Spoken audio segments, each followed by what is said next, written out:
Joining us now is Royal Editor for the Daily Mirror, Russell Myers. Russell, it has been quite a week.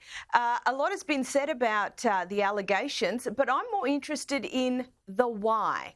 Why are these things said in the first place? Because once you tell someone, you lose control of that information.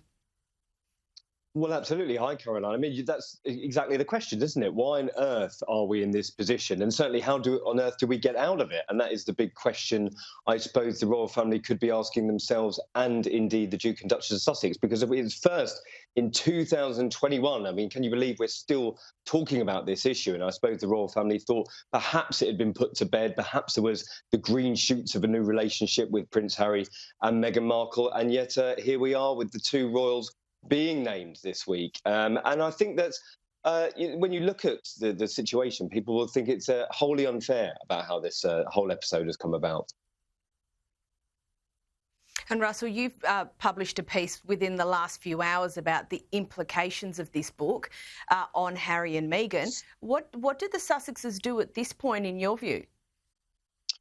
Well, I think they're in a difficult situation because, you know, they perhaps were trying to, certainly Prince Harry, trying to garner a new relationship with his father. We know that the call that he had with him on his birthday, the video call or video message that they sent with the children for the King's birthday. And so he is possibly thinking that there is, the green shoots of this new relationship about to be burgeoning. However, I think this puts them in a very difficult position indeed, because all of this mess, this whole saga, started when Meghan Markle made those allegations to Oprah Winfrey. And regardless of them changing their story, whether it was allegations of racism or unconscious bias, that was the foundation for where we find ourselves today.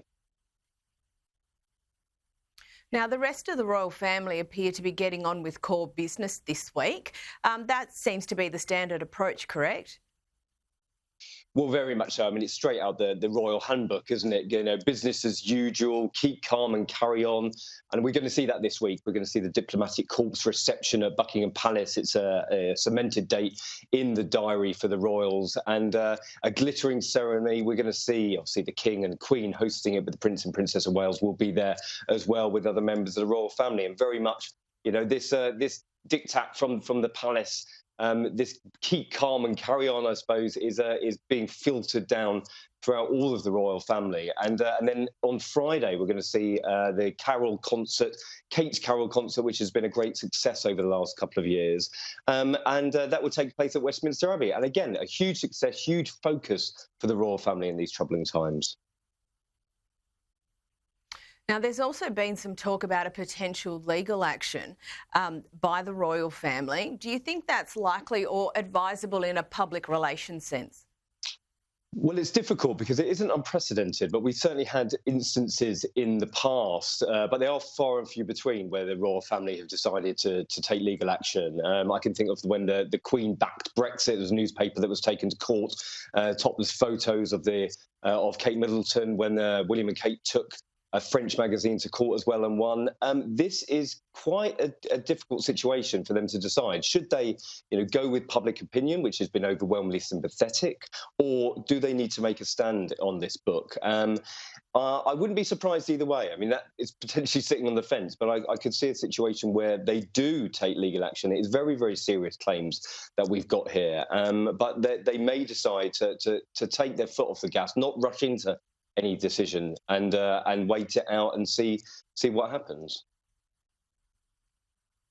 Now, this blow-up has been called the royal racism row, but even the head of the former head of racial equality there in Britain considers the allegations to be nonsense.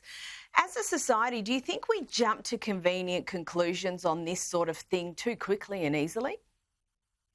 Well, I'm not sure, really. I mean, obviously, the allegations were made by Meghan Markle herself. We can only, take her word for it of how offended she was by certain comments that she alleges were made. Prince Harry backed her up in that Oprah Winfrey interview, but they have changed their story. I mean, Prince Harry was saying we didn't say racism, we're blaming it on the British press. But when you're talking of conversations in such a nature, I think it's very, very hard to get out of the sort of race row concept. And so even by saying unconscious bias, I know that is a distinction that Harry and Meghan have both made, but these are very, very serious allegations and conversations that one family may say are completely normal and another family may say it's not. So I suppose it's only the family and the people who are offended who really know what happened on that day, and certainly and how taken aback they were.